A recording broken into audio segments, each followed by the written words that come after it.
বুদ্ধি দেখো, বাইকের গাড়ির চাবি নিয়ে ওর সাইকেলে লাগিয়েছে। কেন এটা হাতটা সরো, কেন বাইকের চাবি লাগিয়েছো কেন? কেন চলে না তো। কেন লাগিয়েছো?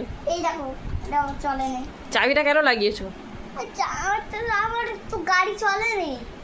তা বাইকের চাবিটা সাইকেলে তুমি কেন লাগিয়েছো? আর আমার ওই চলবে না। হ্যাঁ না চলবে না, সাইকেলে কোনোদিন চলে? হ্যাঁ, এই তো দেখো চলছে না। চলবে না তো তোমাকে তো একটা প্যাডেল করতে হবে। কোথায়?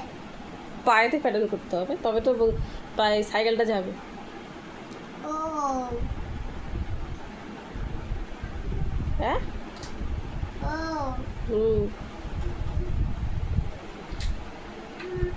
ঠিক আছে, তুমি খেলা করো। হ্যাঁ, বাই। টাটা।